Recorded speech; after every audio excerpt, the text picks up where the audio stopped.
Welcome. My name is Christy Rodelius Palmer, and I am the Project Director for Human Rights Educators USA. And it's my great honor to welcome you all here for our first Spring Training as Action Series workshop on finding joy, integrating mental wellness into your advocacy strategies.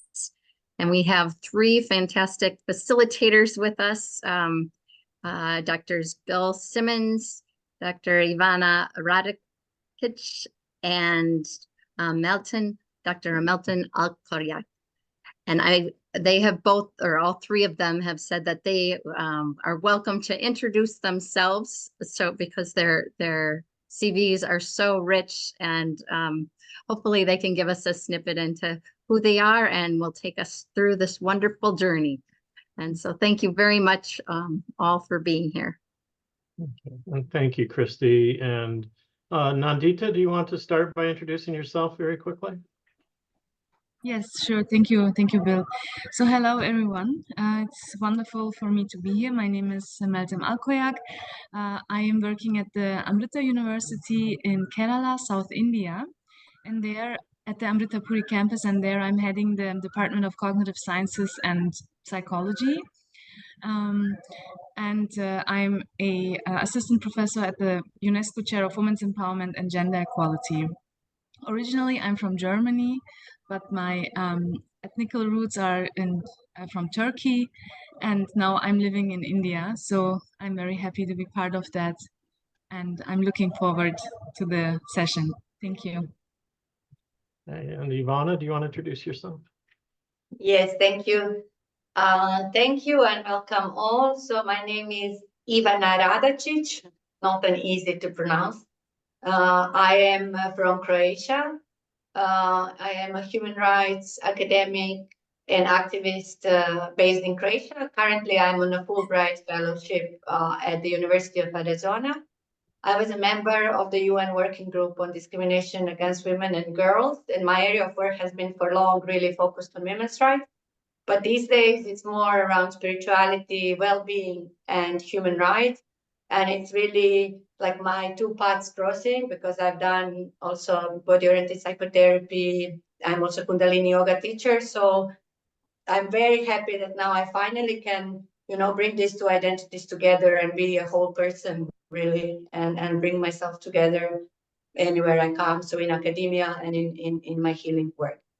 Thank you. And thank you, Ivana. And finally, my name's Bill Simmons. I'm a professor and director of the Human Rights Practice Program at the University of Arizona. And I work on human rights of marginalized people around the world. And I get a chance to work with amazing people like the three of like Christy, Ivana, and Nandita. So we've made this session as interactive as we could. I'll share just our agenda to be transparent. And so we're going to be doing, as you can see, we're going to do a little warm up led by Nandita and Ivana. Then we're going to do a jam board to kind of get your thoughts. Ivana is going to do a talk on human rights and how human rights is kind of the way it's practiced is not always for our best mental well-being.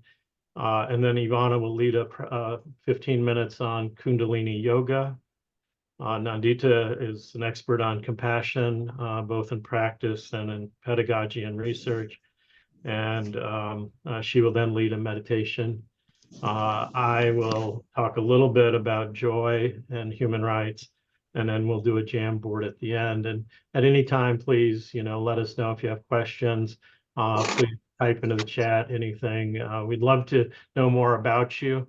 So if you could please provide, introductions in the chat, we'd love that. So with that, I think we're going to start with a Nandita, I think you're going to start. Right. So I would start with a prayer, which we start traditionally here at Amrita University, also in India, to bless today's session.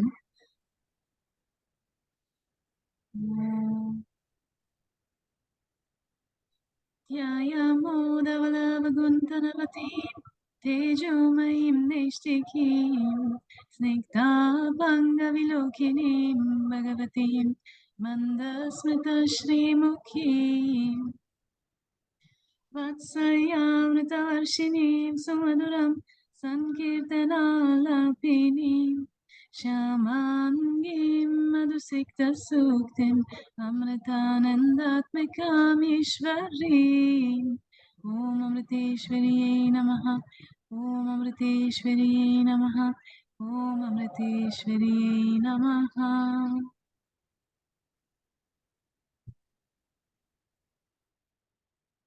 Nandita, do you want to tell us a little bit about the translation? Just give us a Yes. sense.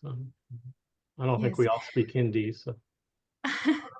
Yeah, it's in usually it is a prayer in form of a poem, which is dedicated to the Divine Mother, who is to be seen as the creator and the life force of the entire universe, or I mean the cause of the creation, and it is a affectionate call and prayer to praise her and to get her protection. Yeah, and it combines also a wish for a peaceful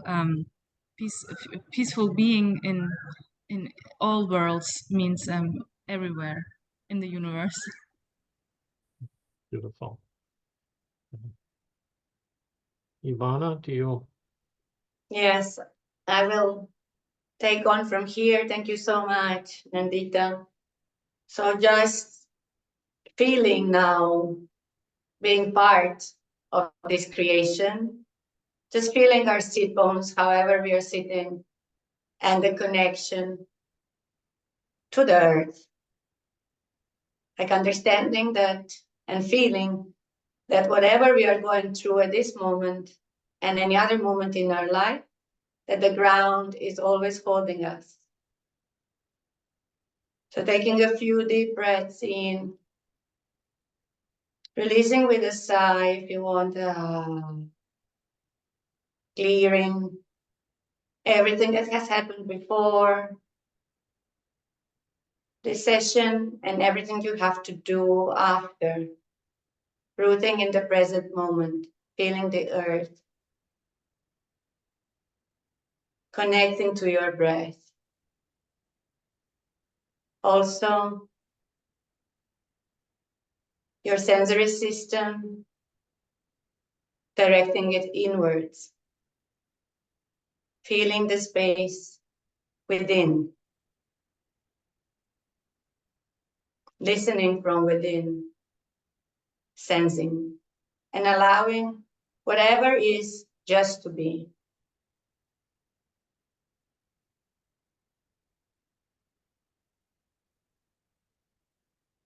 Can squeeze a few times our perineum, sex organ anus, to establish this connection with the roots.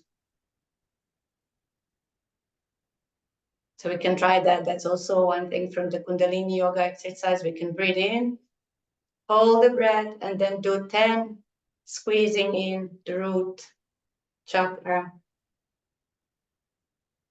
Exhaling and doing it on our own time a few more times, just to allow for the energy from the earth to go into your system. I mean, it's always going, but to become more aware of it. So breathing in, holding the breath, and squeezing the perineum for 10 times or as many times as you can while you are holding the breath. Exhaling. Let's do it one more time.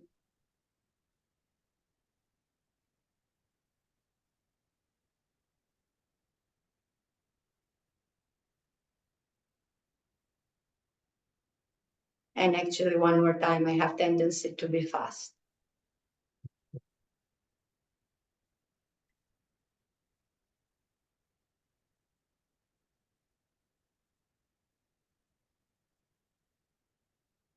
And maybe like do movement with your body that you feel like, just to let the energy go. The fact that we are now more intellectually oriented doesn't mean that our bodies have to be neglected.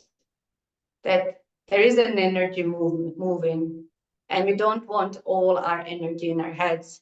We want to be aware as well what's going on in our body and sensing our body, sensing our pelvic floor, stomach, our heart, our neck. I see people moving the neck. That's very good.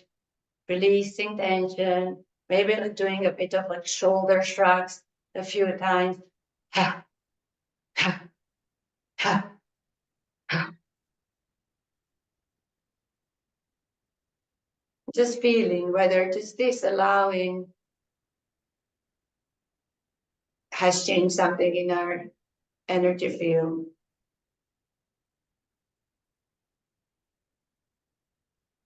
And we will do a brief body scan starting from the head.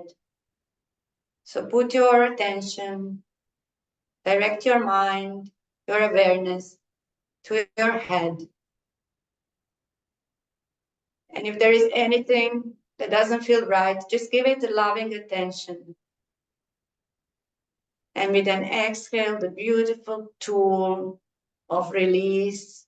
And if you want a sigh, which is another beautiful tool of releasing the energy, just let it out. Let it be removed, released.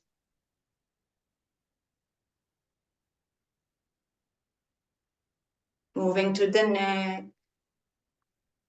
sending love to the neck, our shoulders, feeling the tension if there is, sending our attention there, our little blessing.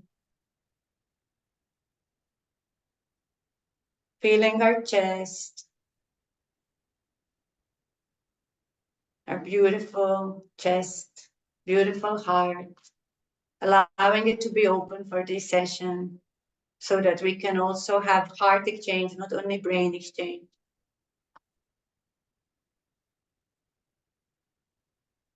Moving to our stomach, feeling if there's any knots, or numbness or whatever it is. Just again, sending the loving attention to it. Internal organs,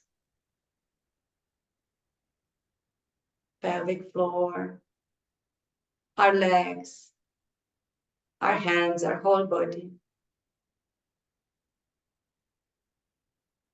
And I would like everybody now to see how they feel on the physical level, how they feel psychologically, on a mental level, and on a spiritual level at this moment. And then please share your word when you find it. And the word does not even have to make sense. It has to make sense to you. So for us to see with what we are starting, what is we are cooking with, what is in our field, how are people feeling, and everything is welcome. So you can either open the mic when you are ready and say your word, or if you are not up for talking, although it's beautiful to hear the voices, the creative power of the sound, but you can also put it in a chat.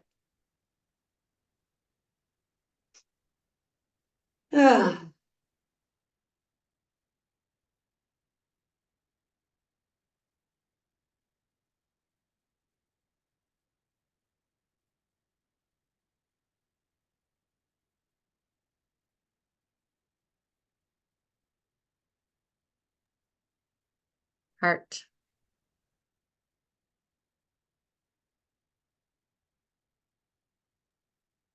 Present.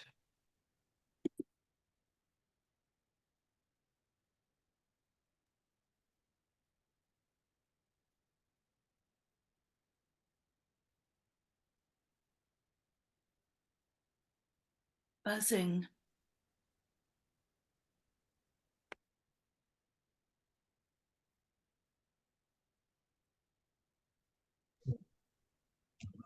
smiling.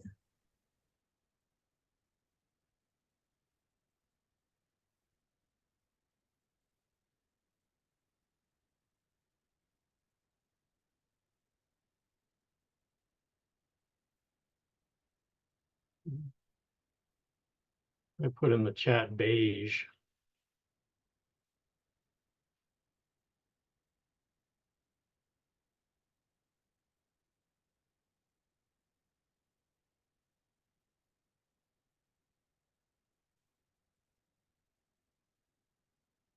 I think we've lost Ivana.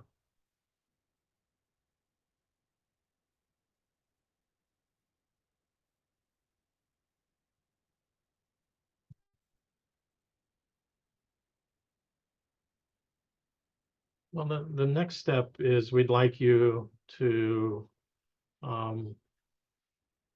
reflect on how you find joy and wellness in your work, and then also what are some of the obstacles that you find as well. And so we've created a Jamboard. I've posted the link in the chat. And this is one of those amazing pictures of Audre Lorde, the African-American poet and activist, and so many other things. And her wonderful long weekend in Germany that she spent, and just wonderful, joyous photos of her on the lake. And I like this because it kind of looks like she's giving the finger, but she's not. But on the second, if you go up at the top, you can see you can bounce from slide to slide. And so here's slide 1 to slide 2. Okay. And then you can post sticky notes. What are the biggest obstacles or threats to mental well-being in your human rights work? And so if you're not familiar with Jamboard, go over to the left and you can paste, you hit the sticky note, and then you can pick a color you're feeling, or to distinguish your comments.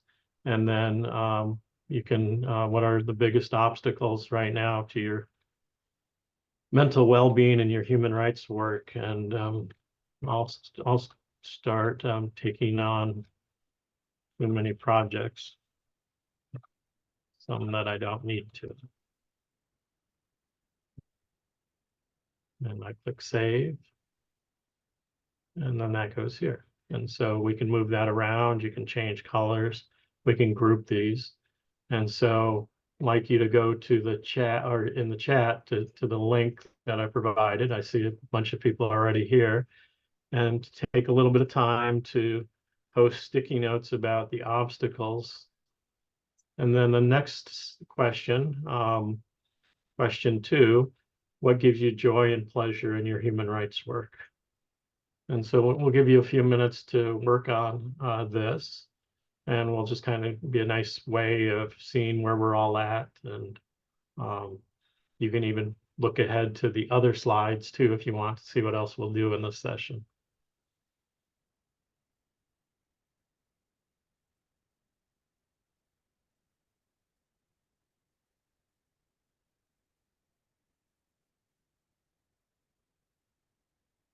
And I lost my connection for a bit, so I don't know what words were there.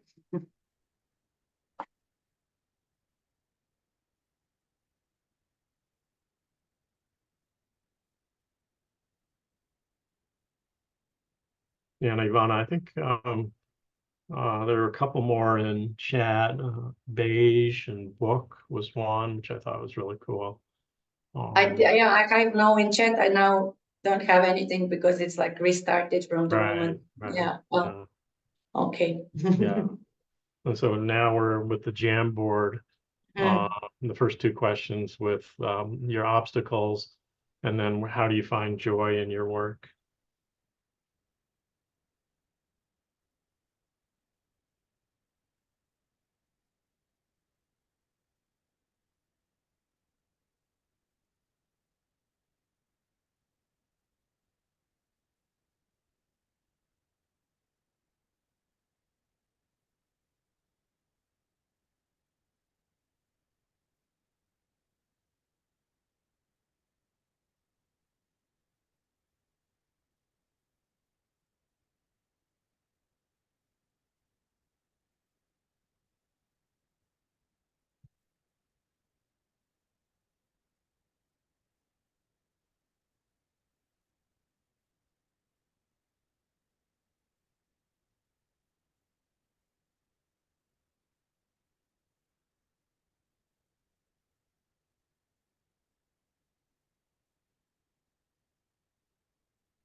Bill, while we are waiting, could you maybe copy paste the messages to me? Oh, yeah, sure. I'll put the Jamboard link again. Oh,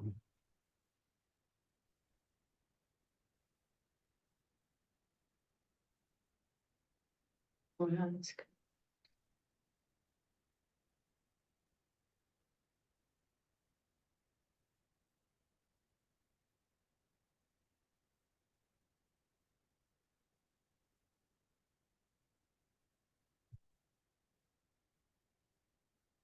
Mhm.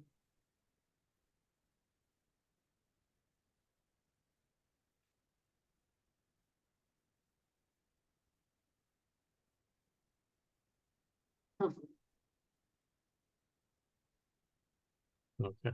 And I see some people have put some posts on the first slide. And we can just move those over to the second and third slide. You can just use the arrows up at the top middle to move between the slides.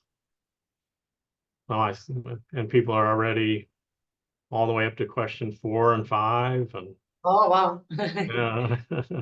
which we were going to talk about near the end of the presentation, but go for it.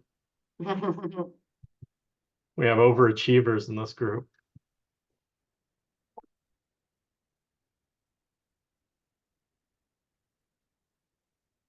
Okay.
And you'll be able to contribute to those throughout the session. And then also as we, even after the session as well, and we'll share the link to everyone so they can look at all those responses. Ivana, do you want to start your presentation? And then after your presentation, we'll do a session of Kundalini yoga. So. Yes, thank you. This was very useful to see what some of the obstacles are for you and some of the practices, because I will be talking about really research into what are the obstacles to well-being for the human rights defenders, and what are some of the promising self-care and collective care practices that different collectives, organizations, and individuals are doing. So this is really useful and beautiful, and it really contributes to us collecting these practices and sharing these practices, not only now, but just like continuing to do so. So can I share my screen? I can, no? I should be able to. And I have been having a bit of an issue with my internet and computer, but hopefully it's going to be good. Sorry.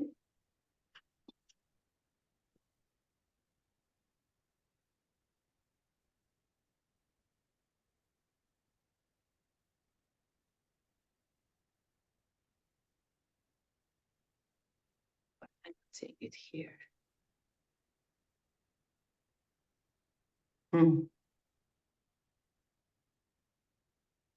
So, sorry, just one moment. I'm trying to do this.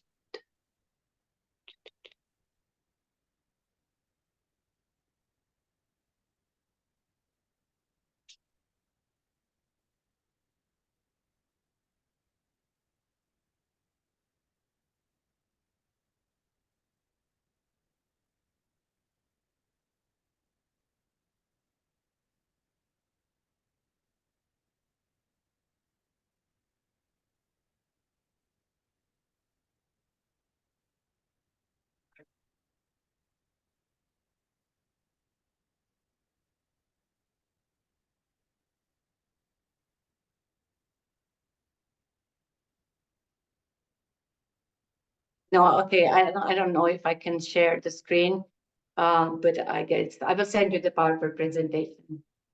Wow. Ivana, do you want me to share it? If you email it So to I me? sent you an email. Great, thank you so much.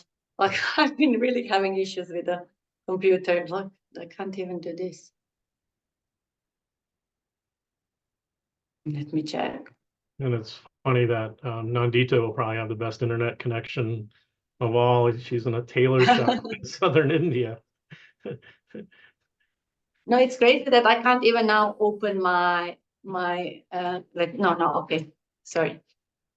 I guess it's gonna happen.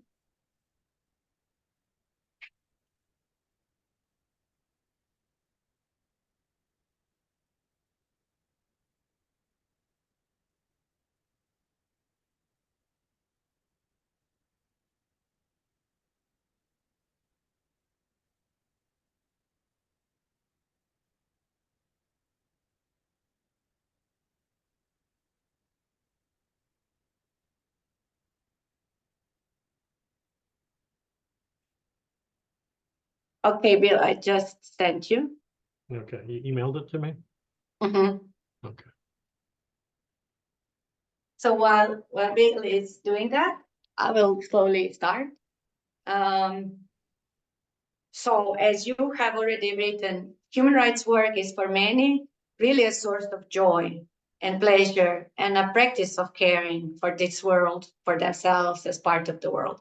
But also, which is also obvious from the answers that you have given, there is many stressors and harms that human rights defenders face.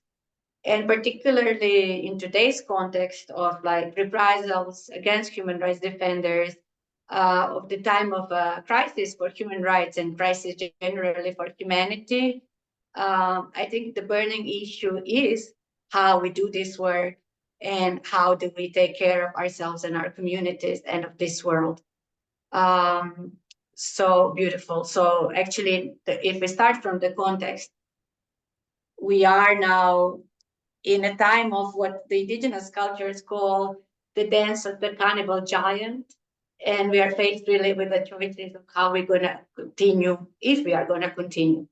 And we have multiple and intersecting crises and a lot of attacks on human rights. But then it's also an opportunity to look at how do we do human rights and how is the human rights framework. And I cannot talk now more about that, but I'm just going to emphasize one thing, which I think is important when we talk about burnout and trauma in the field, which is that the way we do human rights is conflict-based. We are fighting for rights. That's such a normal phrase these days. But can you really fight for peace and rights? Is that really the way to do things? And it's like what Sharp, one of the authors who talks about spirituality and human rights, calls the indignation impulse. So the anger is the emotion that kind of moves us mostly in human rights work. And anger is an emotion that has its purpose, of course. It tells us that things are wrong. But if we don't know how to release it, and if this is our main kind of fuel, we're going to burn out and we're going to probably cause harm as well. Another beautiful author, feminist scholar, Lila Fernandez, talks also about the conflict-based approach to justice.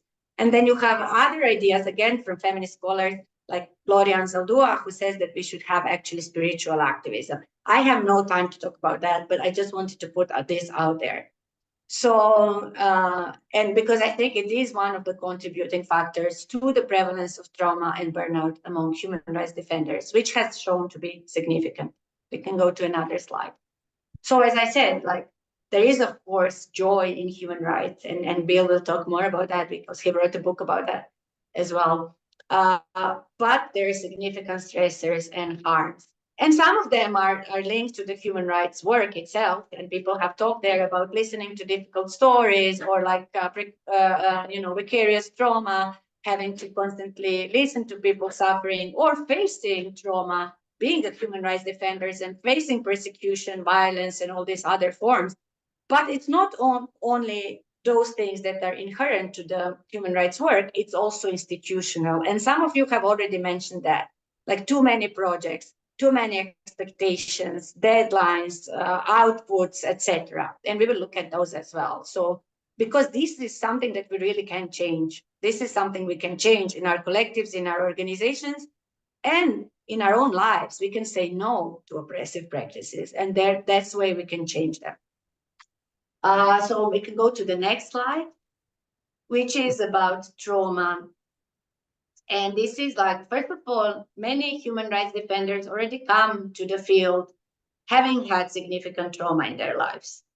Many have in particular faced injustice trauma, which is like trauma that happens to you because you are a member of a certain group. And this is a motivational factor for many human rights defenders, one of the motivational factors. And it's in a way beautiful to have this as a motivation and to make sense of your experiences and to help others. But also, if we don't attend to our wounds, then we might be bleeding while we are doing the work. And we might be looking also through a certain lenses of our own experiences. And that's why I think like self-healing and healing is so important in this work. And it goes parallel to then us being able to do more and to be better social justice advocates.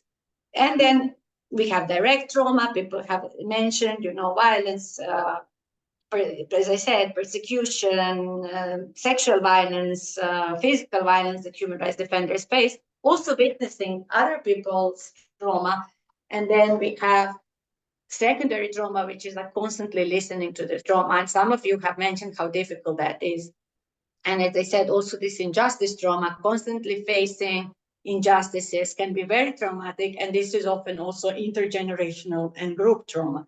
And again, I have no time now to go into discussion of all different forms of trauma. People also use different terms for different types of trauma, just to show that it exists, yeah? Which leads, and we can go to the next slide, to burnout. And burnout is not just like, oh, I'm exhausted and I will take a day off. Burnout is really like lack of motivation. It's also related sometimes in this type of work to compassion fatigue. It's like not being able to continue really. Behavioral changes, cognitive changes, emotional, physical health deterioration, psychological health deterioration, and the lack of motivation. And many human rights activists actually suffer significant amount of burnout and have left the field because of that. So burnout is not only a problem for individuals, which is serious enough, but it really undermines human rights work. And that's why we really need to take care of ourselves. It's not self-indulgence, it's not selfish. It is really also necessary for sustainability of the movement. I was always, like first when I was younger and the first time I traveled on the plane, I was like surprised that they say you first put your mask on and then you put the mask to the children. Having had the mother who had no boundaries and wanted to do anything for us and anybody else, I was like, this is selfish. But no, if you do not put your mask on, you really will not be able to put it on the children's face or anybody else's. So anyway, there was a study here done by Chen and Gorski, which was one of the first studies on burnout among human rights defenders. This is 2015. And it was done with the US social justice human rights activists, 22 of them, who have actually experienced burnout and have left the field of social justice human rights due to that. And the symptoms, you have it there, that were found were deterioration of physical and psychological health, feeling of hopelessness. And the causes were, so it's not only the nature of the human rights work, but infighting and tense relationship within activist communities. And all of us who have been activists or who are activists know about that. And how it's often very difficult and we fight among ourselves as well. Then deep sensitivities to injustice and feeling, and somebody mentioned there, it's like really hurtful when you are trying to, like, you have to make people believe that what you are doing is necessary for the world while the world is kind of falling apart. And the lack of attention to burnout and the culture of martyrdom or selflessness in the human rights field. That was a big one. And other studies have confirmed that. So we can go to the next slide. Another interesting study there. Actually, two studies that I mentioned there. So this was also American authors, Nackley and a few others. who have done a study with 346 human rights defenders around the world. And they have basically, the results were, I'm not going to read everything because of the time, but 90% of them had significant symptoms associated with PTSD. 15% were experiencing depression, and 19% burnout, due to everything that has happened, which is this first paragraph there. Another study by the Human Rights Defender Hub, situated at the University of York in the UK. They have some interesting publications. I think it could be interesting for you to check it. And they do a lot of stuff on wellness now. They did interviews with 110 activists and experts, and they identified again a number of mental health issues, including anxiety, depression, even suicide, physical alignments, substance abuse, sleep disturbances, PTSD symptoms, demotivation, compassion fatigue and burnout, conflict with colleagues, impact on family life, and isolation and withdrawal. There's also studies done particularly with lawyers and attorneys and even law students, and the rate of substance abuse and suicide is alarming. So what are the causes and implications of these problems? So what has been seen as some of the causes that lead to these mental health issues: nature of work, exposure to suffering. Then also what is not helpful is if individuals are perfectionists and if they have this heroism attitude, it's on them to save the world, and they will not sleep because it's necessary to send this email, and you cannot have lunch because how can you have lunch when other people don't have food, etc. So that's prevalent in individuals who are doing human rights work. And that is reinforced by the organizational culture and institutional stressors. And these are the culture of martyrdom. You are supposed to be the hero. And if you complain, you are seen as weak. You have to toughen up. There's no time for this. And I know that, like when I was working at the UN, and whenever we went for the, not working, being a mandate holder, and whenever we had a country visit, I never had a lunch break. And I was like, I really need to have lunch. And then like some of the people were like, oh my God, she's like, you know, she's like it was difficult to voice this, because there is these expectations that you will not take care of yourself because there is more important things to do. Then there is a mental health stigma.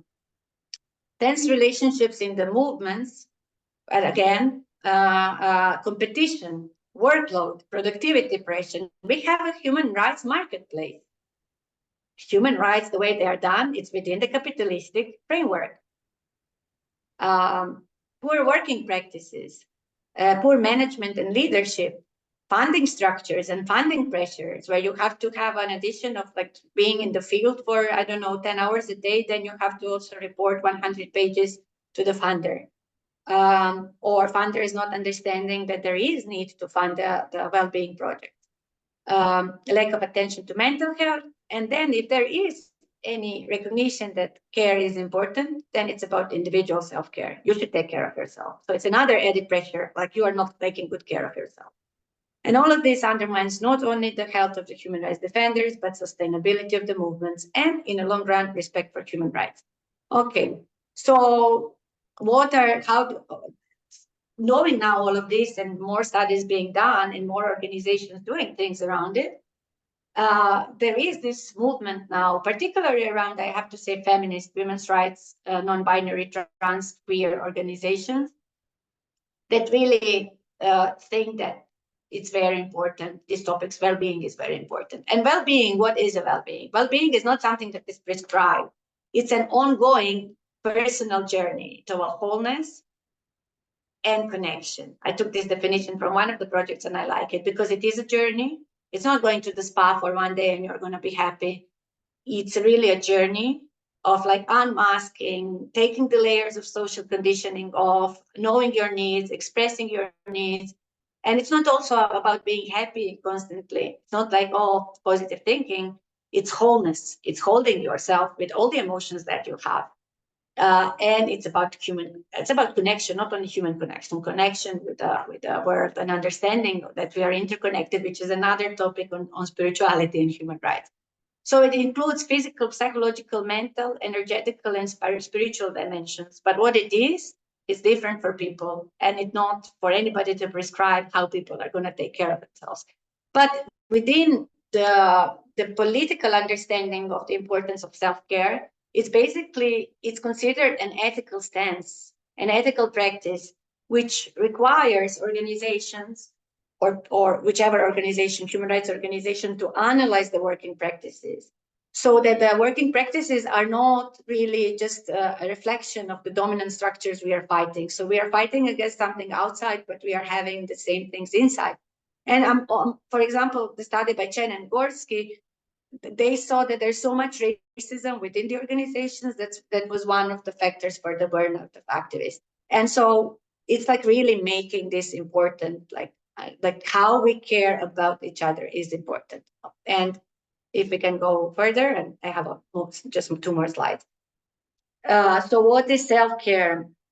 And you have mentioned some of that: beautiful journaling, dancing, listening to music, going to the nature, yoga, whatever it is. Again, it's like whatever makes you more connected to yourself.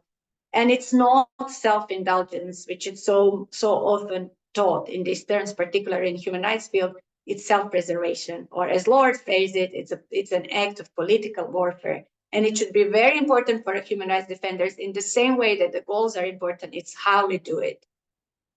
Because that is also changing the world, because systems change from the inside out, and there's some evidence of that. So it's an ethical commitment and a political space to examine how we do things. Personally, is political, what feminists have been saying for many years now. Okay. So some of the promising practices in the field, there's 2 beautiful collections. One is the first one in 2007, and it's like, what's the point of revolution if we can't dance? It's the name of the book, which is quoting Emma Goldman. And was looking at what women's human rights defenders were doing at that time. And then in 2023, there is another one, Cordero et al. There is many authors, and I think it's Avid who has published it. And it was funded by the Urgent Action Fund, who really does a lot of good things in this area. And so they examined also the practices that are important for the activists. And I'm not going to read. Who is interested, they can check. Collective care is my last one, because this other thing is Bill is going to talk about. Collective care. So it's not really, while self-care is the beginning, it's not the end, because we are social beings and we are all interconnected, and until we are all liberated and free, nobody is fully liberated and free. And if somebody is really in need of care, to tell them like, oh, go and you can take care of yourself, is failing that person. So there is a need for practices that we are helping each other, evaluate each other. And what is important, and also because our self-care in the organization, if I take a 3 months leave, then maybe somebody else will have to do my work. So it's important to have the policy that will enable everybody to have their needs met and for the work to be done. So there is more and more emphasis now, in addition to having collective activities of yoga and on and I don't know, laughing and crying together and checking out how you are, and different beautiful practices there are. It's also about the organization having a policy, examining its structure. It's also the leadership. If the leaders are working until 9 p.m. and then telling their employees, no, you're fine, you don't need to work, probably there is going to be some pressure to stay until 9 as well. Funding, so there should be funding for these things, and less stringent requirements. Time management, flexible working hours, etc. Staff remuneration, work-life balance measures, provision of psychological and other forms of support for the employees, volunteers, and anybody else. Monitoring workloads of people, and also trauma-informed assignment of the work. Free days. Some organizations have pillow days. You can just say, like, today I'm going to stay home. Sabbaticals, etc. And in working environment, including physical, we want to feel good in our environments. We want to have nice spaces. And I really love this book that I came across recently, Chigudu and Chigudu. They talk about the soul of organization in the same way that this is the African tribe, I forgot which one, where when the woman is ready, like thinking that she's gonna conceive, she moves to the woods. I think I actually shouldn't be sidetracking, but it's beautiful. And until the song of the soul of the child is sent to her, and then this song is always with the child. In the same way, the organization should know what its soul song is, because that will carry the organization through the difficult times, and everybody is then a part of this harmony and has a beautiful part to play in. I will skip this on role of erotics, joy, and pleasure because Bill is going to talk about that. And just another mention, which is I think important now, particularly for you who live here and are in touch with the indigenous worldviews more than I am, for sure. Although what is indigenous, there's, like we also have practices in these places from our ancestors. Everybody has ancestors and is indigenous to the world. But like shifting the worldviews, and there is some amazing resources on how indigenous worldview and original instructions can help us do things differently in the social justice field as well. Thank you. Wow. And Ivana, will you make your PowerPoints available to the people? Yes, and I will just add then the full references because you might not know what is what like this. Mm-hmm. Yeah. I was feverishly writing notes as you were talking. So. Thank you. Unless there is, do we have any time for questions, or we're gonna do them at the end, or like in the jam board, or? Yeah, if anybody You are has the master of ceremony. I think it's a collective masters of ceremonies. So if there's any questions, we can answer one or two now. And there's also time, I think, at the end then to kind of digest everything. So no need to do it now. I would propose the bio break. I need it before we do the Kundalini yoga practice. If there is no questions now, is there anything now?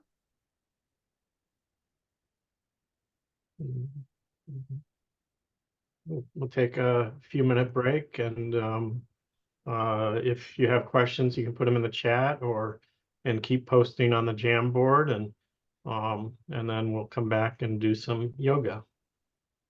Yay. Okay.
Sorry, let me know when you're ready.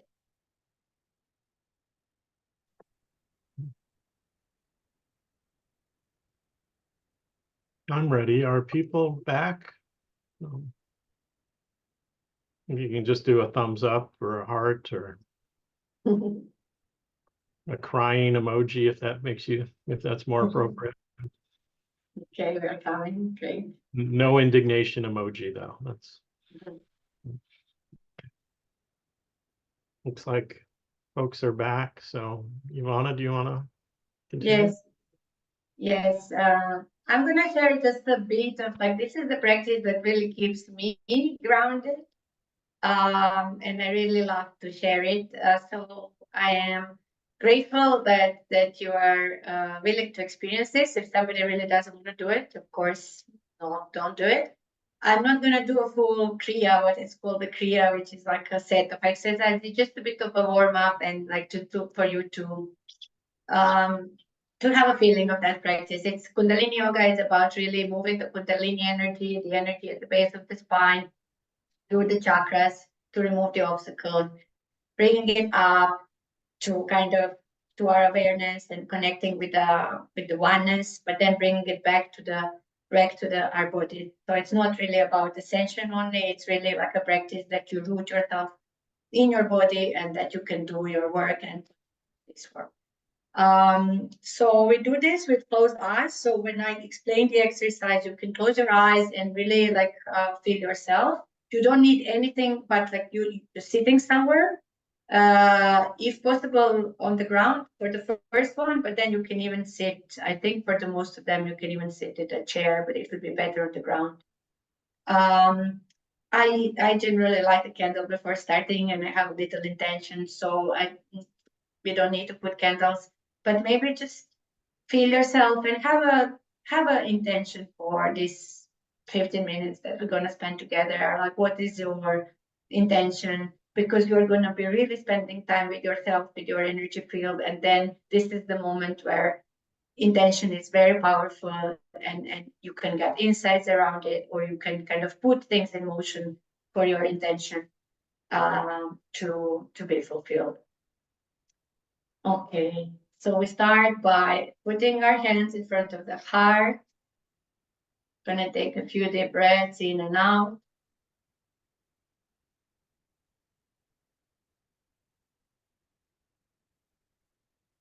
And we start with the opening mantra. Who knows can sing, who doesn't know can just listen. Opening mantra is Om Namo Gurudev Namo. And it's calling the inner teacher, the inner guru, the awakening of our inner capacities, of our inner wisdom, and connecting to the teachers of Kundalini Yoga. Om Namo Gurudev Namo. Om Namo Gurudev Namo. Om Namo Gurudev Namo.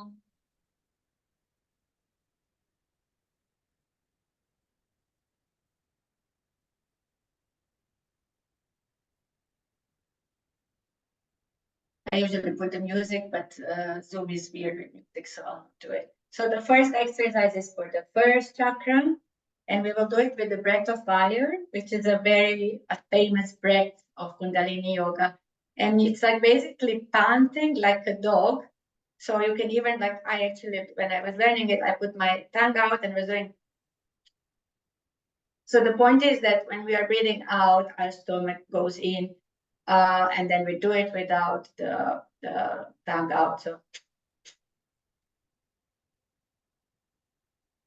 and this breath is really a cleansing, detoxified breath. If it's too much, you can just do a normal breathing. And for those of you who are flexible enough, other movements are going to be even easier.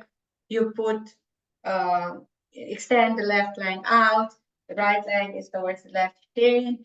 And then we go and we touch, if we can, with our thumb, we touch the big toe, press it there because there is an acupuncture point there. If not, we put our hand wherever we can, because the point is that our spine is elongated. And we do for a minute and we close our eyes. And this is like for the first chakra, which is the root chakra, connection to our embodiment. I'll just put the time. So yeah, let's do that.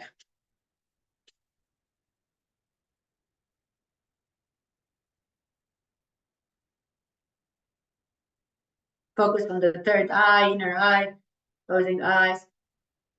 If you are not doing it, just imagine doing it. Also, it's good.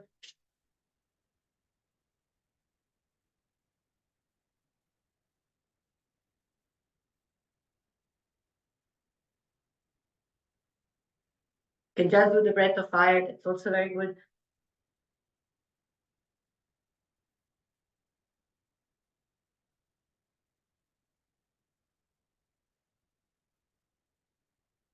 Ten more seconds.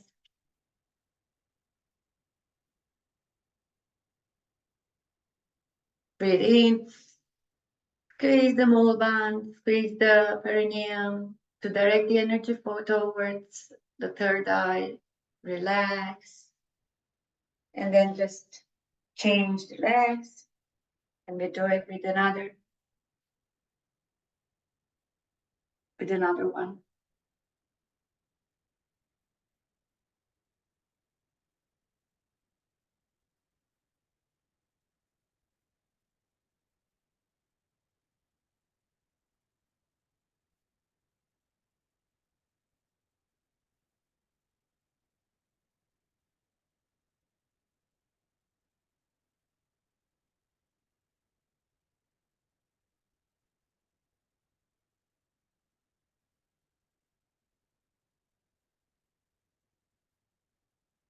So rooting, the first chakra is connected to the element of earth.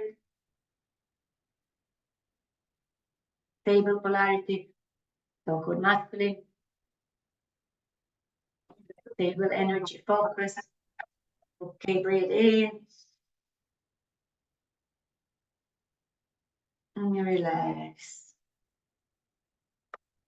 We just stay in an easy pose, our legs crossed, half crossed, or however you can. And just feel any changes that we might notice.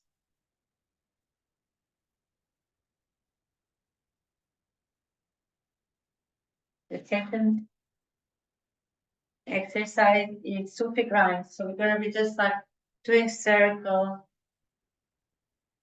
and really enjoying. So this is second chakra, closing the eyes and really enjoying our movement, seeing what is our movement, how fast or slow do we move, and feeling our pelvic ball as if we are doing these Tibetan balls, you know, as if we are doing that. And finding our own rhythm. So this is the second chakra connected to the element of water. So awakening our water fluids, bloodstream. It's about creativity, connections, relationships. So opening up for all of that, changing the direction.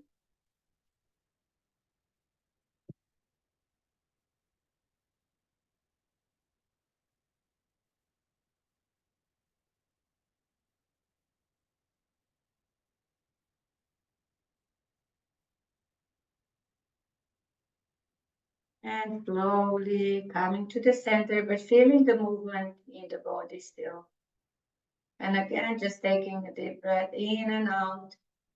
And it's always, always, always important that after we do something actively, we take time to pause, to take in. Also in our work projects, take time to integrate, to celebrate, rather than immediately moving on to something else.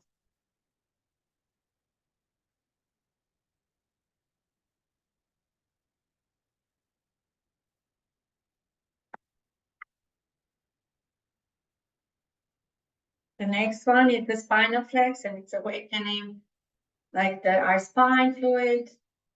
So like really working with all the chakras. So it's inhale, in, exhale, out. Open the heart on inhale, exhale like this.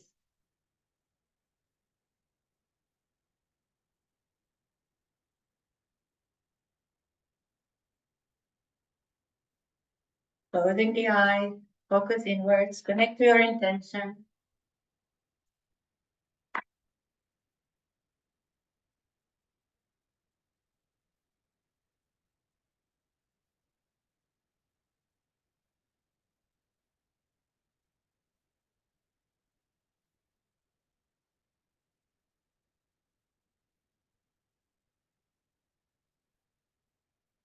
Opening the heart on inhale.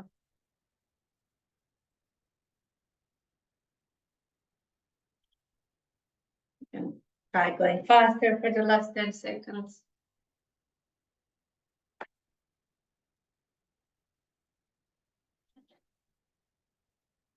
Beautiful. Come into the center. Again, just a moment to feel if anything has changed.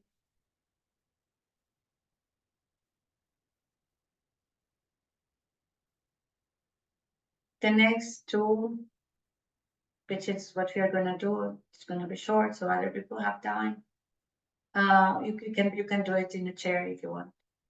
So we're going to put our fingers on our shoulders, but the thumbs are on back. And then we're going to be moving. At the moment, my knee is hurting, so I have my leg like this, but if you can sit like this, it's better. So inhale, exhale. Inhale left, exhale right, and a really like strong inhale and exhale. And this is really good for circulation, for again, detoxifying. Strong breaths are great for the detoxifying. Also, this one works with opening the heart. All the exercises that have include hands are working on the heart. So keep your shoulders kind of parallel to the ground as much as you can. Beautiful. Another 20 seconds. Give your best. Connect to your intention.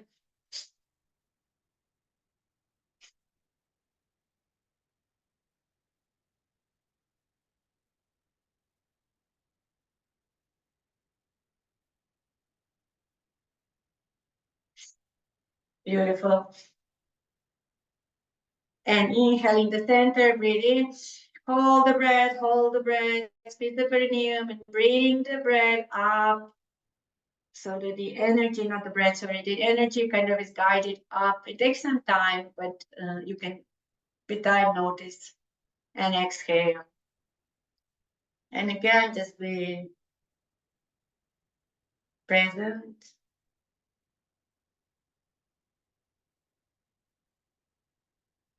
The last warm-up before a 1-minute Kriya is the rolling of the neck.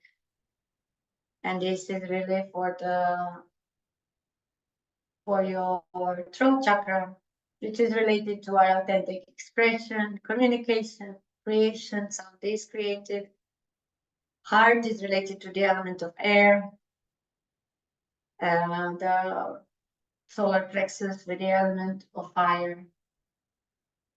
We are all made of these elements, and it's good to be reminded. So deep breath in, half a circle, breathe out, half a circle, and you can change direction and really let go of everything you don't need. So we carry a lot on our shoulders, in our necks. So this is a really good one, and you can do it, during your work day.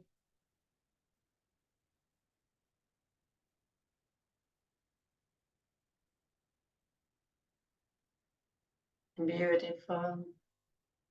And now we're going to do what is called Kriya in Kundalini Yoga. That's the last thing.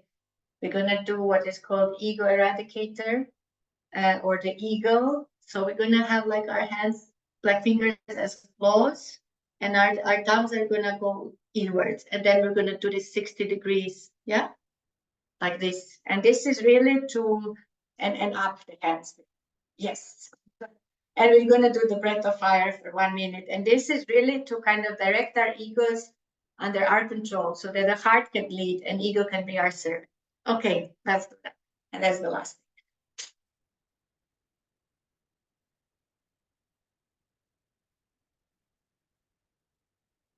So the breath of fire, your stomach on exhale should be moving towards your spine, and you shouldn't be worrying about inhale. And this thumbs pointing towards you. Oops. It's really to be reminded that whatever happens, we can take it as opportunity to learn and grow rather than put the thumbs out and be angry at other people. We can learn. Just 10 more seconds. Let's do it.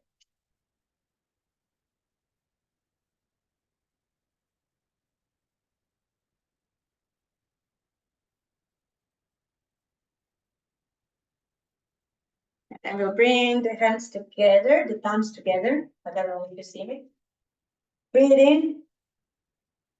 in, and slowly exhale and kind of calm your energy field and put your hands down. And lie if you can in with Shavasana, or just stay sitting. And we will do just a tiny bit of integration of this because it's supposed to be done perfect exercise. And I don't know if you will hear this or not.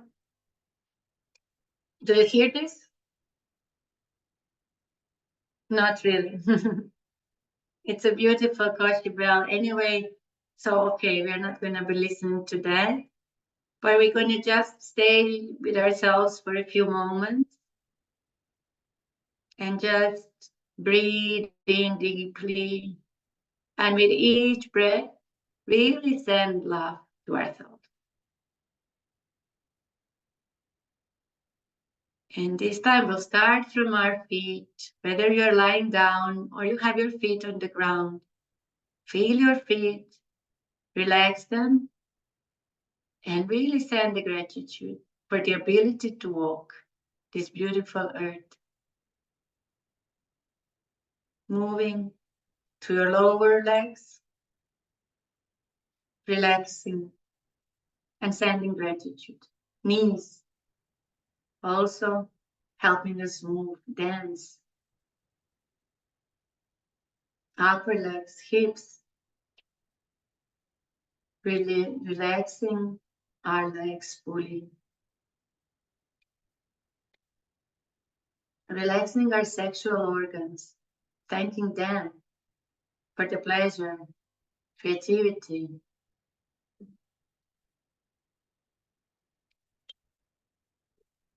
Moving into the belly and the internal organs that work without us having to do anything. Stomach, liver, spleen, relaxing everything with the intention.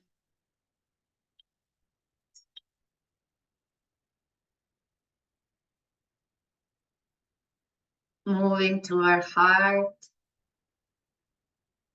whose electromagnetic field is so much stronger than our brains. Thanking the heart for the ability to love ourselves and others, our center of balance between the earth and the sky.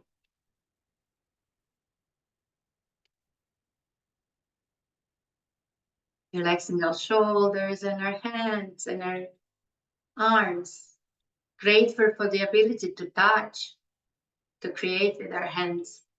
Write, cook. Relaxing our neck, our face, our mouth, nose, cheekbones, and eyes. Grateful for the senses, ability to see, smell, taste. Relaxing our brains, our beautiful, intelligent brains of human rights defenders. Thank you. Relaxing our breath. Fully relaxing in self-love and gratitude.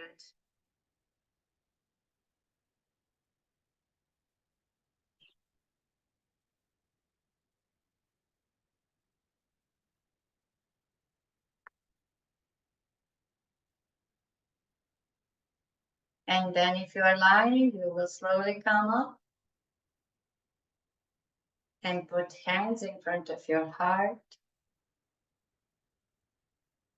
And you can just sing or say Sat Nam, which is how we end Kundalini Yoga. Sat is truth, Nam is name. And it's really about connecting our personality, our name, to our wider identity of truth, to our wider truth of interconnectedness. So we breathe in. Sa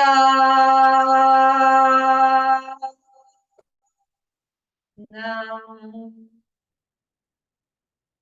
Sat Nam. And we can send blessings to everybody. So thank you.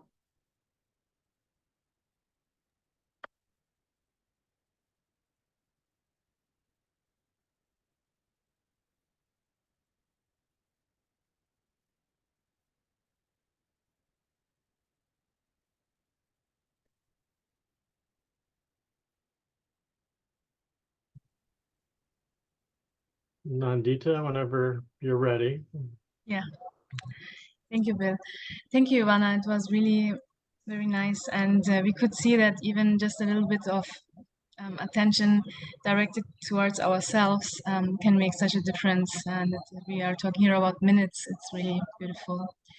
So I will have my part divided into two parts. One is a little input, not long, about compassion and its effects, this wonder called compassion as a human resource we all carry within us. And the second part is a kind of a glimpse of compassion practices. Not that we don't have compassion and we would need to practice it, especially as human rights workers. You might have tons of compassion, but how to direct it and experience it and unfold it within myself and have actually the own free will to activate it whenever I want to heal myself. All right, so I'm going to share my slides. Sorry, Nandita. There is a bit of a like a background noise, but I guess you can't do anything about it, no? Yeah, actually, I asked this morning. I am surrounded by temples, and there is a temple festival right now. Yes, I hope I hope that is okay. If no, not, please let me. it's manageable, but I just thought if you can, yeah, no, it's we hear you. It's good. Yeah, thank you. Sorry. Okay, not at all.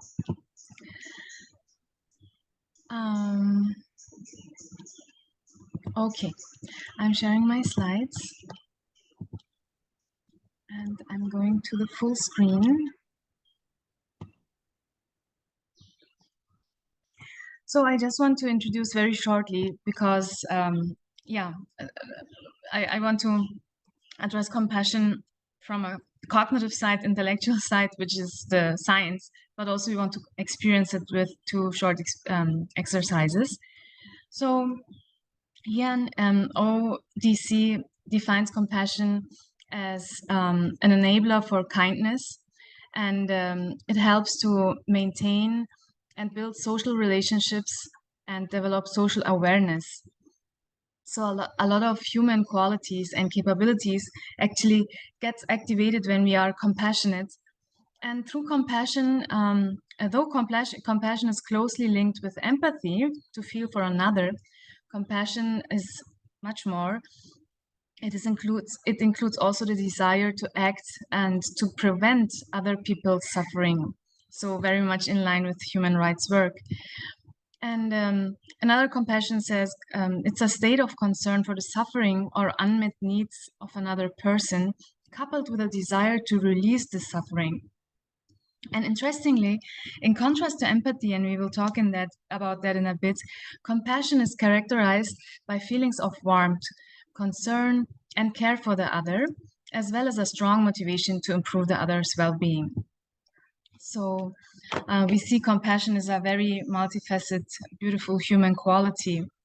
So now we had a little bit the keywords empathy here, and when I did my research on empathy, I started when I was a student. I always thought, that's it? Is that the maximum of human capability to feel for another person? Is there nothing more?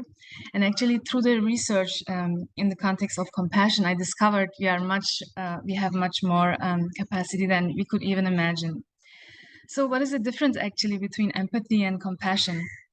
So empathy is a state we often cannot choose. So we have a trigger often from outside, especially when it is profession related. And that trigger can be the suffering of another person, or a story I hear, or an article I have read about a human rights violation. So suddenly I find myself feeling the pain of the other person, or understanding the pain of the other person. So, but empathy can also trigger joy, which we will talk through Bill's session. So, and empathy develops over the span of our life. So as children, I don't know if you know that phenomena, you might have heard and have seen it. So when a baby starts to cry, and it is in an infant station, let's say in a hospital, within seconds, other babies cry along with that baby. So there is something which we share together, even in a pre-conscious way. And empathy is that capacity of humans to connect, even on a pre-conscious way, to share one another's pain. There's beautiful research done by Tanya Singer. She's a social neuroscientist, and from the Max Planck Society. So I can drop her research. It's really very interesting. All right, then over the time and by growth, my capacity for empathy also grows. What does it mean? I have the ability to differentiate the emotions of the other person with my own emotion. There is an I-you differentiation, which is actually very healthy and necessary. Otherwise, I would always cry along as a mother, for example, along with my child, and would share purely and unfiltered the same feelings as she does, and I wouldn't be able to help her. So interestingly, and if we see now the third part here of empathy, it can go two ways. So let's go to the red path. So if empathy occurs and gets activated very often, and if it is combined with negative feelings, anxiety, or other profession-related feelings, then it causes stress in my system. It causes stress on an emotional level, on a physical level, on a mental level. If this stress is processed or not processed, and it is chronic, then it can really lead me towards unwanted symptoms, which is burnout. We had talked about that, or empathy avoidance, or over-identification with the stress triggers of the other person. So at the end, I try to find mechanisms to cope with this stress. Either I withdraw or suppress it, or I'm in a kind of unbalanced state. So the red path, as we see, the red path of empathy, if you so want, can lead towards emotional exhaustion, and also the state where at the end I feel nothing anymore. And it's a kind of an avoidance of suffering.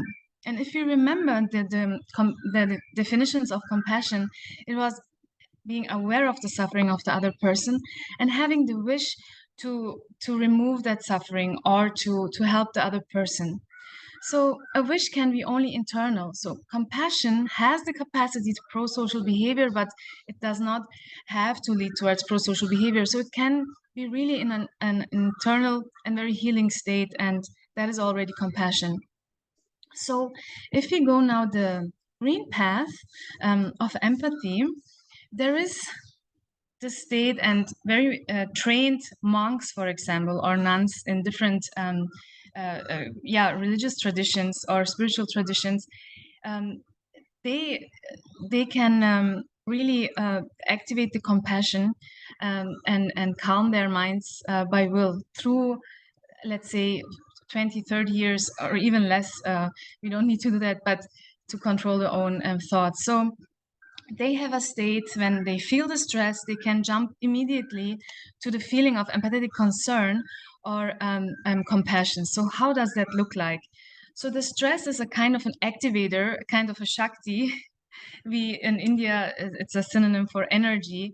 It irritates, it's maybe uncomfortable, but from there is this jump into a warm feeling of care, of affiliation, of feeling secure, warm, and love. And I will tell the mechanism a little bit in detail in the next slide. So with the question to how to utilize it for ourselves. So having then the state of compassion is the entire opposite, actually. It leads to acceptance of the situation in which I am right now. What does it mean actually to accept? It does not mean to accept injustice or other awful things. It just means it is there, and I accept it is there. It is like if I would not accept that this color here where my cursor is, it's green, and I would just say, no, I don't accept it's green, I want it to be red, it should be actually yellow, then it's a kind of unnecessary inner war. So acceptance means just the thing which is there, the phenomena which are there to accept that they're there. And then the next step can be action, the next step can be change, etc. So it leads to pro-social behavior. And interestingly, empathy leads to emotional exhaustion, but compassion can lead to empowerment and resilience. And as we have seen, and if you follow my cursor, empathetic stress can lead to, I avoid the suffering of the other person, so I turn away, and compassion actually leads to embrace the suffering. So there is an explanation for this. So in the curve of human evolution, we developed 3 systems which are very useful. So we have the a threat system, we have the thrill or reward system, and we have the care system. So the threat system is very necessary. The typical example, if I encounter a tiger, so what happens? Either I freeze, I flee, or I or I just pretend to be dead. So it's very activating, and different systems in my body correspond with that. We are talking here about the sympathetic system. Then on the other side, we have the reward system. It is also very much associated with actually stress, and it's very activating. It is activated when I want to have something, and I try to get that. And this will fulfillment, if it's not guaranteed, I can switch immediately back to the threat system. And these 2 systems, if they're activated in an unhealthy way, they are like a ping pong play. So an example would be a child who grows up in a very violent environment, and the child learns from the very early age on to scan actually threats, to avoid it. So let's say there is an alcohol addict parent, and the child scans every noise, danger, to avoid it, so that the drunk parent perhaps did not get up from sleep, because half drunk is even worse than fully drunk, etc. So, and if I grow up many years in this way, I strengthen my threat system very strongly. And even then, when there is obviously no threat, it can be activated. It can happen when I sit in a cafe, when I sit somewhere in the club or so, and some trigger activates this experience, my threat system is on. The same happens with the reward system. So let's say I grew up in an environment or where achievement was very much appreciated and associated or connected to love. So I make sure that I achieve my things, for example, and if not, I feel in danger, or I feel that my basic needs are not met. So I make sure that to avoid the threat, I do much more effort. I work harder. I do much more, and don't take care of myself, perhaps.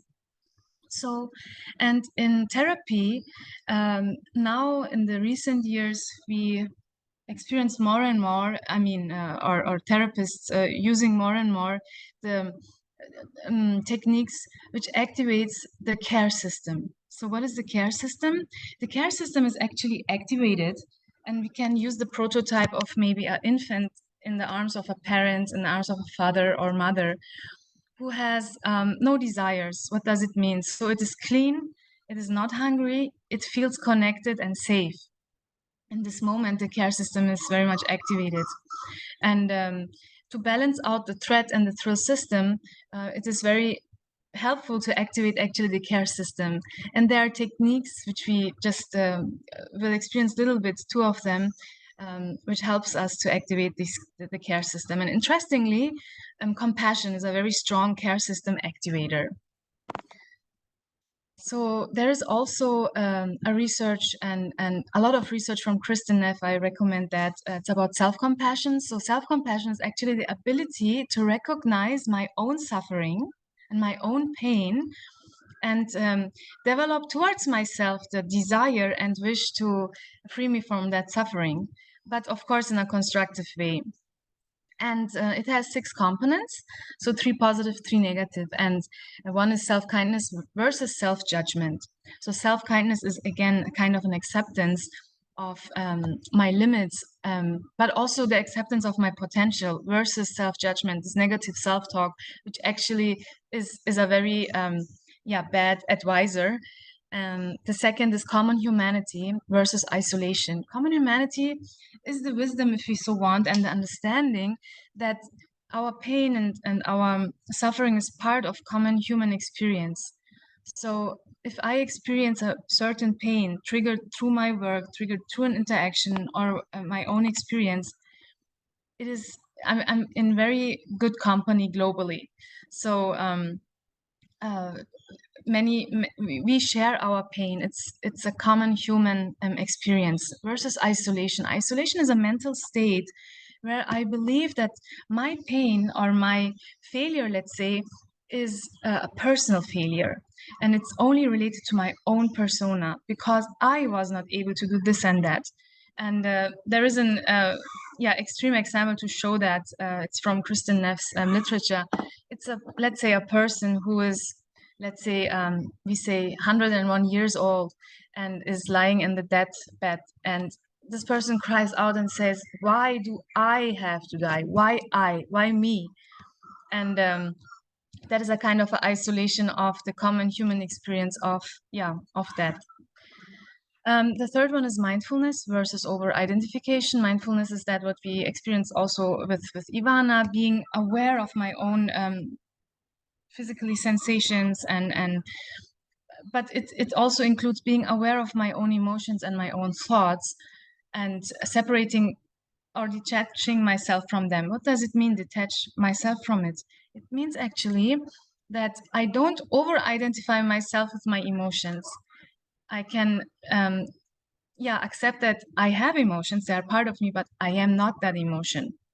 Let's say anger or disgust, or anger is probably a very strong common human experience.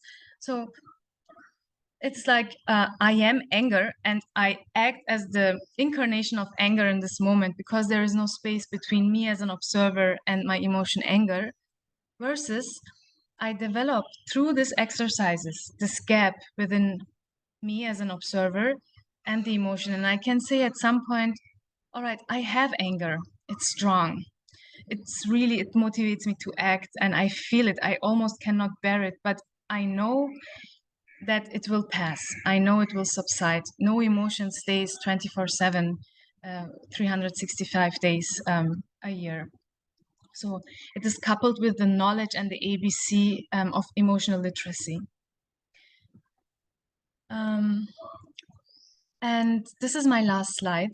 So I learned this when I was a student, and I was really very grateful. One meditation teacher came to us, to the university, and Max Straub is his name. Actually this slide was in the context of social work, so please forgive me. So we are here in human rights, of course, which is connected. But so we have a situation which is the gray area. And we encounter a situation and maybe we got triggered through our capacity for empathy, and we interpret that situation. So often what happens, maybe you can identify yourself with it here and there. So what happens, I react actually to the interpretation of mine instead of perhaps a larger bird's perspective or a larger picture of the situation. So, and where does my interpretation come from actually? It comes from my own story, it comes from my experience, or it comes from my need to react immediately to as a reaction to my emotions. So I interpret and I react, and then I interpret, I react. So actually, I'm not at all in the situation,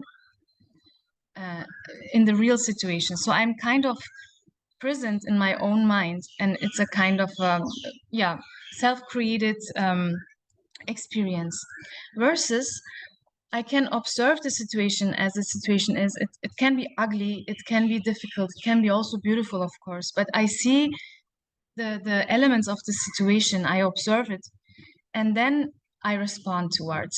So, and different techniques and different exercises can actually help me to strengthen my inner observer. All right, I stop here, and I would like to invite you to two compassion. One is a compassion exercise, and one is a gratitude exercise. And each of the exercises will take around 5 minutes, and you can deepen that if you wish, if it resonates with you, and use that as a small break here and there, wherever you are actually. Okay, so then if you are not already comfortable in your seat, I invite you to find a comfortable position, and I invite you also to allow your body to relax wherever you are right now. Is it maybe the couch or the chair, the floor, the bed? And let us just feel if we have any tension in our shoulders, our neck, or jaw. If there is unnecessary tension, which I don't need right now, maybe I can allow myself to just release it. And let us take one deep breath and count till 5.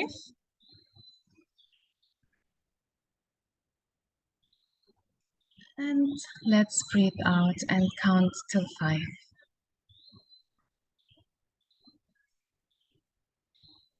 If you wish, you can close your eyes, or you can have them slightly open, or lower your gaze. There is no right and no wrong. Actually, there is always only right in this exercises. So let us allow ourselves to be as it is. Now, gently bring your attention to the top of your head. So we are doing a very short body scan with my temple music in the background. And just feel your head very, very fastly, your shoulders, your upper body, and our lower body, our feet. And if I cannot feel like as I instruct immediately my feet or so on, then it's perfectly fine. It's not about accomplishing any of these parts. It's just an experiment and an experience, and I go with the flow is the motto here. Okay, so let us give a little bit attention, and we had that little bit with Ivana already, to our eyes actually, and just recognize that gift we got from creation. We started the session with an honor or a gratitude towards creation, and my eyes are part of that creation actually. Your eyes are part of that creation, and let us feel the gratefulness for our eyes that let us, yeah, ideally see different colors of life, or the faces of loved ones, and the beauty of nature. Even if we have closed eyes, we still have the inner ability to see, and this is a beautiful gift. So let us move towards our shoulders and arms and our hands. Actually, the hands, a peak of creation.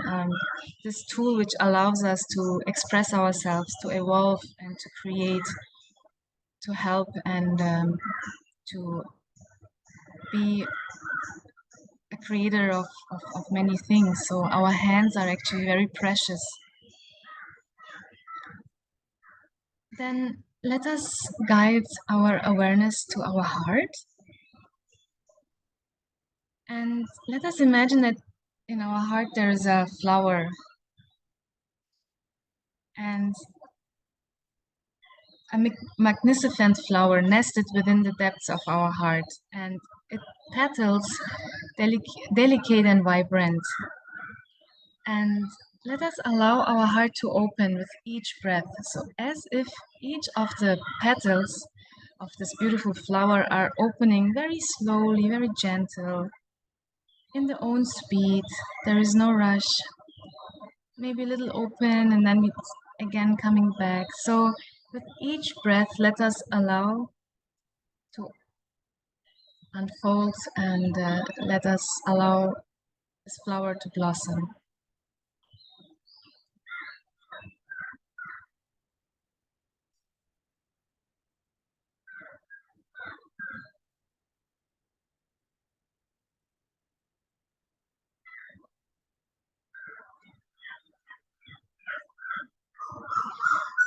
Let us feel now our legs and feet. We hear today already that we can be really grateful for them, especially the feet. They have such a small, they're comparatively very small to the rest of the body, but they carry the entire weight. So actually, they're very selfless and ideally always there for us when we need them. So our entire body carried us through our life, and we didn't even need to think and plan that our heart is beating or our legs are functioning, whatever was possible in that moment. So lastly, and as the end of the first exercise, let's take a deep breath, filling our body with gratitude. So can perhaps close the eyes if they're not closed already and just have a smile. Maybe an inner smile is enough as well.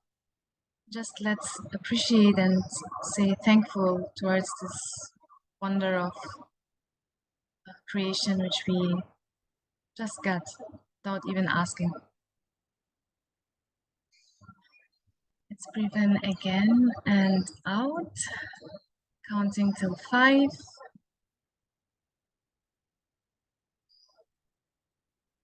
And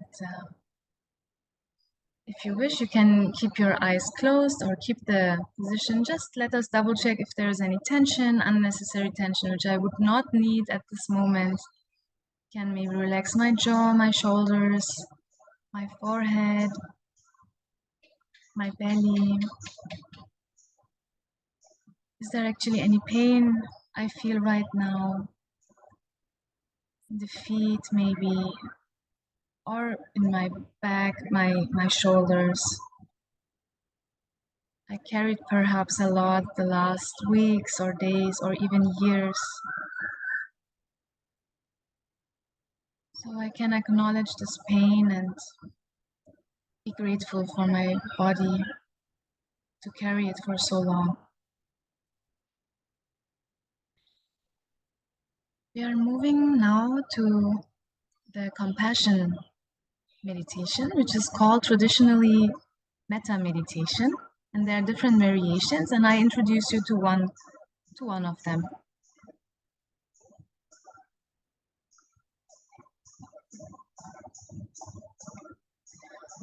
With our heart open now and our body relaxed, can double check and relax at any time. Let us bring our mind to the image of a beloved being. This beloved being can be a pet, can be a beloved person, a child, and can be a baby animal, perhaps a puppy, a tapsy one, or a bird which is sitting on my window, singing beautiful songs for nature. So let us see this beautiful animal or being, human, person.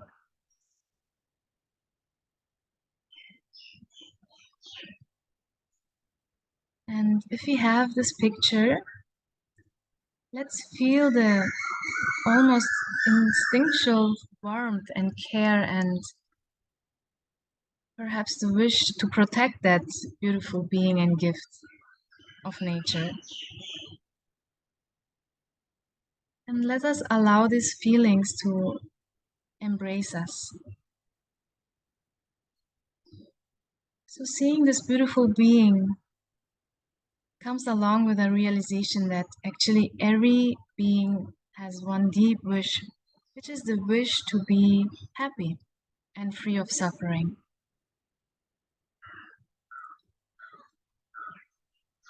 And this being is vulnerable as well as all beings in creation. So let us share within nice, warm wishes. May you be happy. May you be healthy.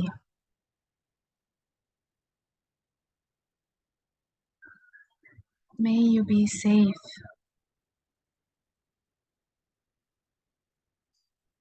May you be free of suffering. And may you live with ease. Let us allow to feel these wishes towards this wonderful and beautiful being which we envision.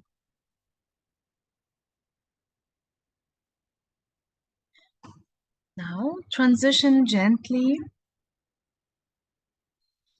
to a person from which you felt deeply loved and accepted. Can be only a moment, could have been only a moment, or maybe even years of love we received from that person. This could be a care from a friend, the embrace of a family member, a kind word from someone who believed in me, in you. And let us remember how it felt to be on the side of receiving this gift of love and warmth.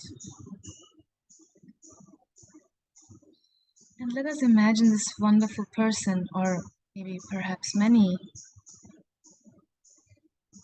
and let us recognize that they are also filled with a deep wish of being happy and free of suffering.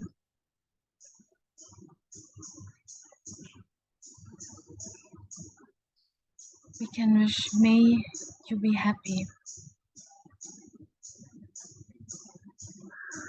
May you be healthy. May you be safe and free of suffering.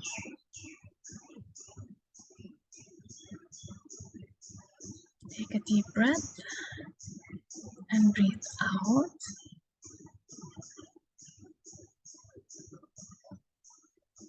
And now let us imagine a person, someone neutral in our life, someone perhaps I have seen but don't know personally.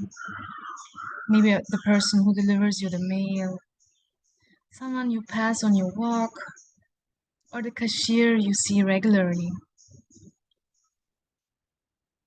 Let us realize that this person, just like me or just like you, they have hopes and fears and dreams as well. They too seek happiness and the wish to avoid suffering. So with a heart filled with tenderness and kind wishes. We can eternally wish for them, may you be happy.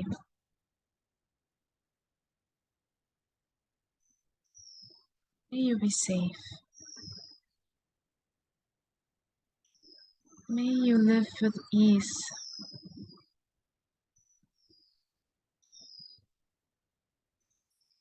May you be healthy and free of suffering.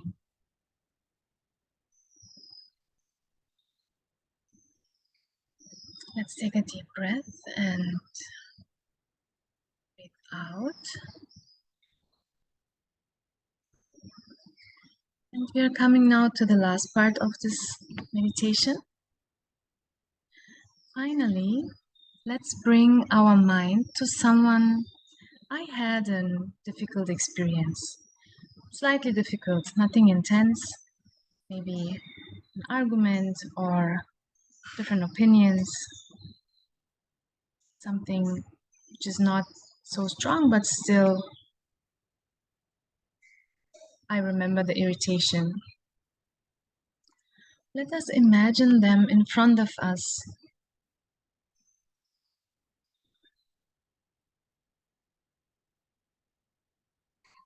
Let us imagine how they face their own life challenges, struggles, pain,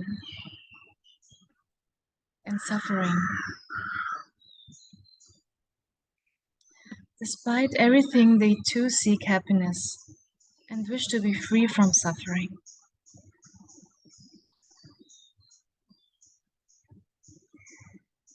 Let us try to give them a most precious gift, a gift of a gesture, internal gesture of compassion. They would even not need to know about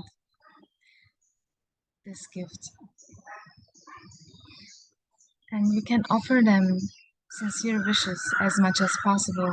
There is no right and no wrong, but we can try to wish, may you be happy.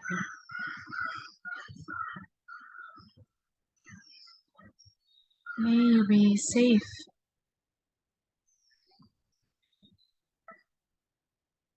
May you be free of suffering. May you be healthy.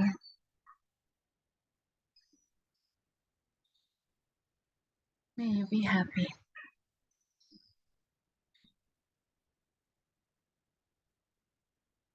Let's take a deep breath.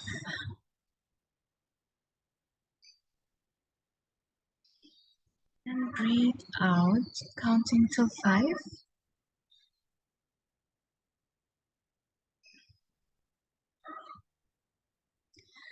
And by continuing a relaxed breathing, let us gather all the love and compassion we have just experienced in this short meditation. Compassion is a part of me, is a part of you, is given to us. And I can induce it and activate my care system with these exercises.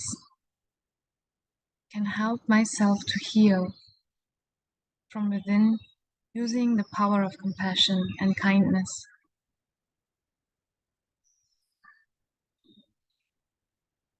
As we breathe, let us send out into the world a gift of loving kindness in form of this attitude and in form of this inner state to all beings. And I conclude with a prayer which wishes all beings to be happy and free of suffering. It is in Sanskrit, and it goes like this. Om Lokaha Samastaha Sukhino Bhavantu. Lokaha Samastaha Sukhino Bhavantu. Lokaha Samastaha Sukhino Bhavantu. Om Shanti Shanti Shanti. Om Shri Guru Pyo Namaha Hari Om.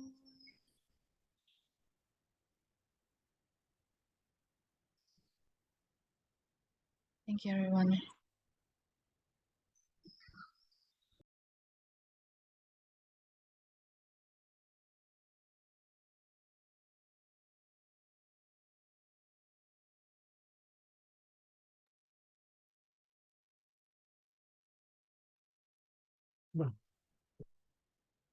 Thank you, Nandita. Thank you, Ivana. You too should go on tour, and United Nations should hire you to go and mentor human rights activists and defenders, but also go to the hot spots. And I think because of the time, I think I'll just say that we have the Jamboard for people to contribute to. I guess if you would humor me, I guess I'll just show the last 4 slides of my presentation, because I think this is a wonderful way to end. But so I wrote a book about joy in human rights, and basically with the insight that we often talk about atrocities, torture, genocide, etc. But when we do human rights, it's actually a very joyful practice. And I wrote a 300-page academic book with philosophy and law and all kinds of stuff in there. And then I asked 2 of my dear friends to write 3 or 4 pages to end it. I didn't feel like I could end it. And my friend Brooke Elise Axtell wrote the last 2 or 3 pages. And I felt so, I loathed Brooke, because she said more in those 3 pages than I did in my 300 pages. And I'll end with what she said at the very end of her passage. The picture on the right is Brooke, actually, after she performed at the Grammys about 5 years ago. And she wrote, "As a woman who has overcome child sex trafficking, sexual assault, and domestic violence, my path to joy has been a path of self-definition. As poet and activist Audre Lorde said, if I did not define myself or myself, I would be crunched into other people's fantasies for me and eaten alive. Abuse taught me that other people's fantasies for me could consume and destroy me. Telling the truth about my life saved me from that erasure. Here is how I define myself. I am not a victim or even merely a survivor. I am a leader, a poet, a performing artist, and a human rights activist, deeply devoted to helping women and girls reclaim their worth. Joy is my birthright and my resistance. I am a woman who has learned my pleasure is sacred, my worth undeniable, and my untamed laughter is part of what makes me a force of nature." I love that, because I think it's probably the only time that untamed laughter has ever been used in a human rights book. And she ends, "When I'm in circle with survivors of human trafficking, I do not ask them what they are grieving. I ask them what they are celebrating. We have made our peace and danced with our sorrows. Now is our time to rise." And I highly recommend, not my book, but Brooke's book, Beautiful Justice, which is it includes not only narrative about her life, but it includes practices that anybody can take up. And so I highly recommend that. So with that, I will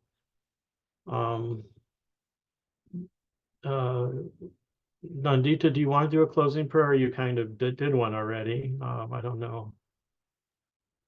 Yeah, I would repeat that, but maybe we can use this minutes to just hear more from you. or maybe from the participants. Yeah, Christy, do you want to become? And remember, just a reminder, Bill, that you had a beautiful idea, I think, which is like if people wanted to share, like, is there anything that they can set as an intention now today for themselves as a self-care practice? Yeah, thank you. And That so was your idea. It was very nice. thank you. And so among all the beautiful reflections people have written, the last one is question 5. What concrete steps will you take in the next week to enhance your joy and well-being? And so both Nandita and Ivana talked about intention, and intentionality and commitment. And there's something powerful when we make commitments in community. There's something powerful to know that people are holding us accountable. And so feel free to make any comments on what will we do in the next week to practice loving kindness, to practice compassion, to be in touch with our inner self.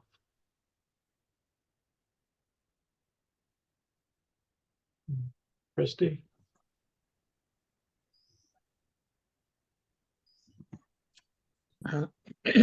I wrote journaling and walking.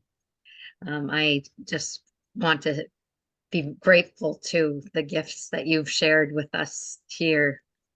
I think it's allowed me to take a breath and reframe and be present. I think Nancy had mentioned, the presence.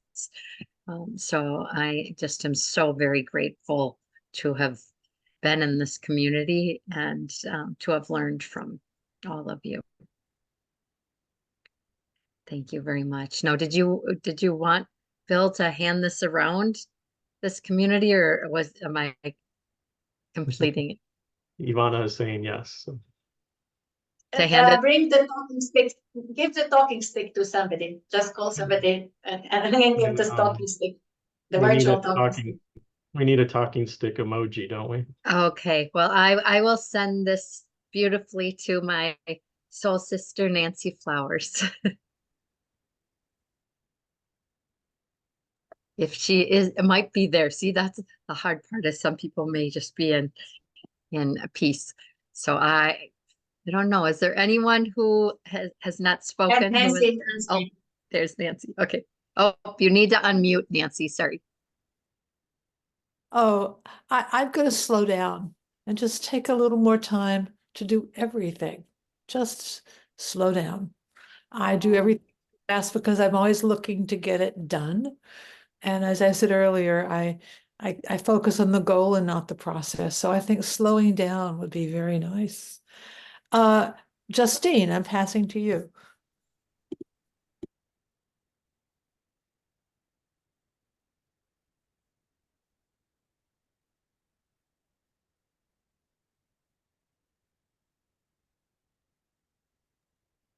How about I pass to Sadet, if I pronounce it right?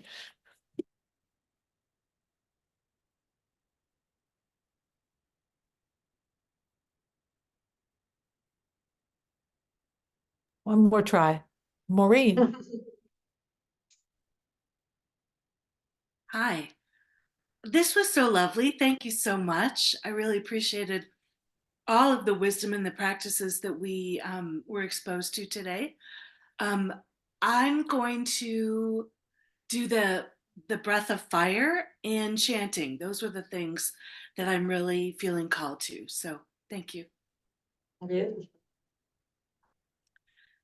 And I will pass to JJ.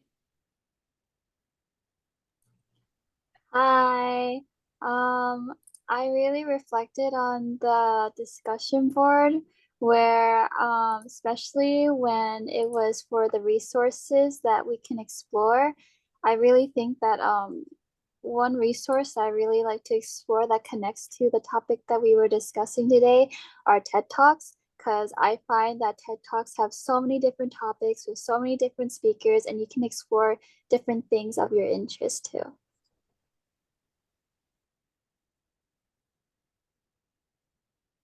Oh, I have to pass it? Okay. I would like to pass it to Meltem, if I'm pronouncing it right.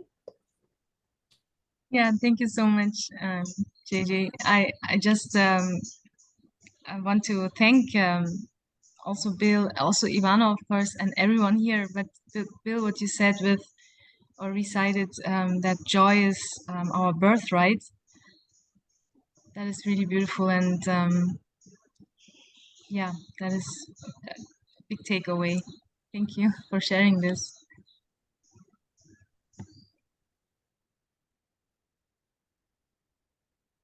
And Nandita, do you want to pass the Oh yes, talking? I'm sorry. Yes, Justin.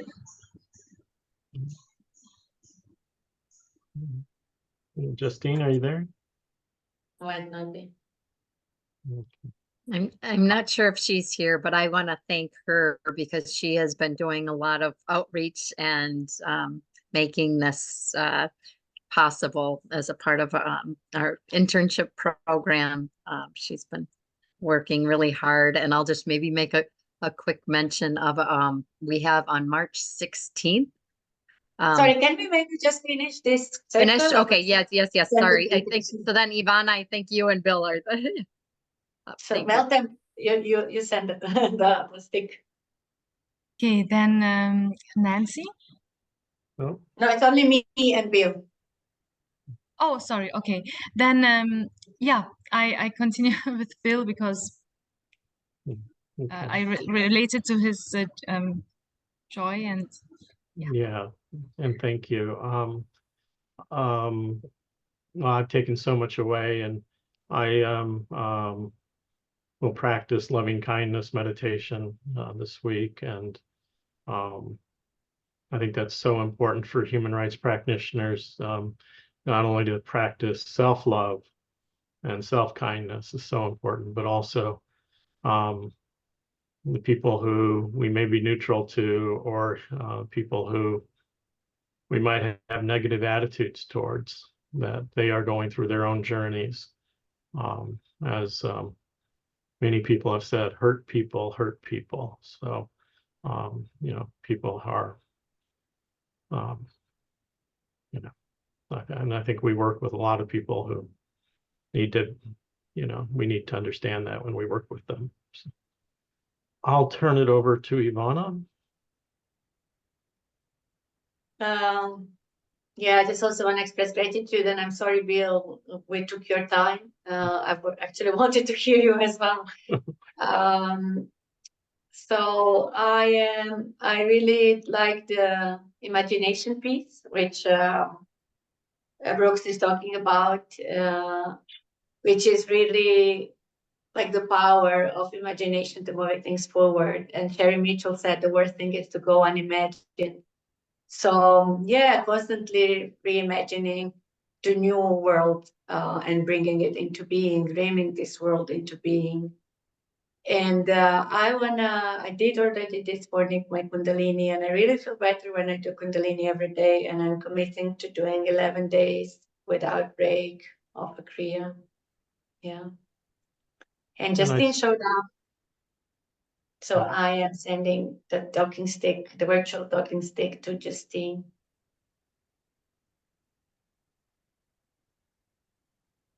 Maybe she disappeared again.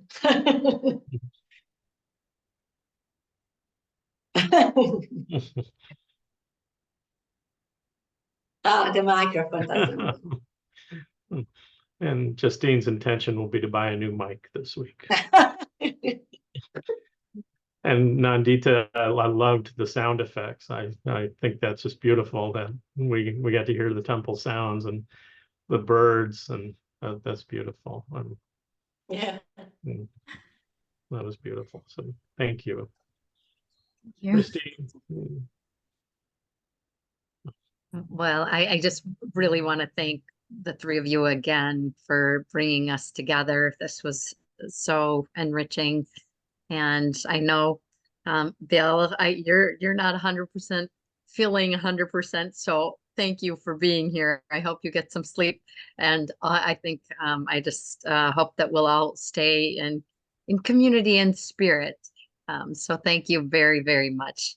And if any of you are able, I know we have on March 16th, the OHCHR, we're going to be doing a collaboration. It'll be a film series in the looking at some documentaries with some global youth human rights leaders.